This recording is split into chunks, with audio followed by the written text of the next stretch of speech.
I'm Stephanie Donaldson, and over the course of the next 4 lectures, I'm going to be helping you to get to grips with being an organic gardener. Over the 4-week course, I will be presenting a series of lectures that will help you understand both the big issues, in other words, the philosophy behind organic gardening, and the practicalities, in other words, how to do it. I will guide you through the steps you can take to adopt a chemical-free, sustainable and benevolent way of caring for your garden that will be good for your health and that of the environment while keeping your garden looking great. Lecture 1: The Philosophy and Origins of Organic Gardening. This is an introduction to the subject and the people who have turned an age-old way of tending the soil and growing plants into the most environmentally kind and sustainable way of gardening for the 21st century. I'm an organic gardener, and presumably, given that you've signed up for this course, you are too, or would like to become one. So what is organic gardening? At its simplest, it is cultivating the soil and growing plants without the use of chemical fertilizers, pesticides, or fungicides. Organic gardeners believe that the key to successful growing is to create a healthy soil. It is a safe and sustainable method of gardening that ensures that the soil is passed on from generation to generation in good heart. Done well, it is also the most environmentally friendly way to garden and is now widely recognized as such. So why does this matter? It is easy to dismiss your own small patch of soil as unimportant in the greater scale of things, but this just isn't true. An organic garden is a place where a natural balance can establish itself for the benefit of all its inhabitants. From the beneficial soil bacteria that break down the contents of your compost heap and release fertility, through the myriad of insects, the birds, small animals and amphibians, each has a role to play.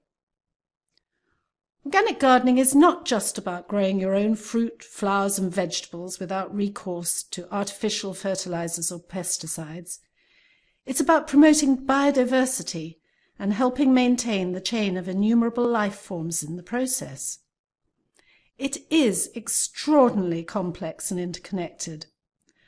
For example, did you know that ants are symbiotic with violets, cyclamen and coreodalis?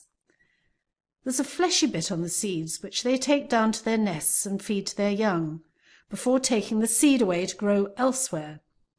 So before dismissing anything as a nuisance or irrelevant, we should be aware that everything has a role in the organic garden, even those we would rather be without.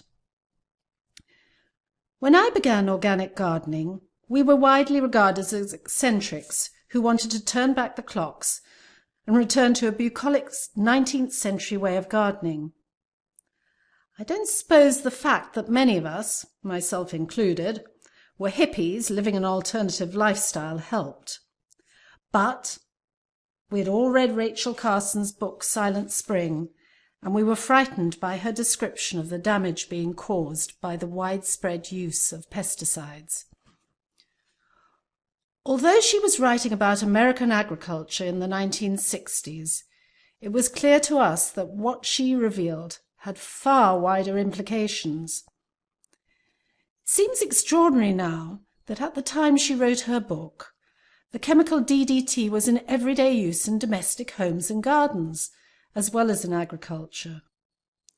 It was perceived as so safe that it was advertised with a catchy jingle, DDT, good for you and good for me.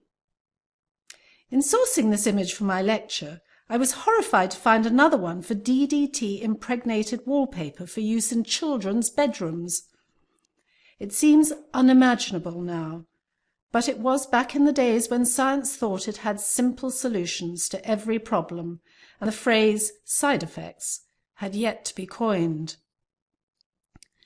But in Silent Spring, Rachel Carson uncovered the unforeseen harm these pesticides were having on the environment, particularly on birds. DDT was causing thinning of eggshells, and this was causing reproductive problems and death. Evidence of the damaging effect of this and other chemicals was growing, but the manufacturers had much to lose by going public. Rachel Carson accused them of a cover-up, and public officials of uncritical acceptance of industry claims.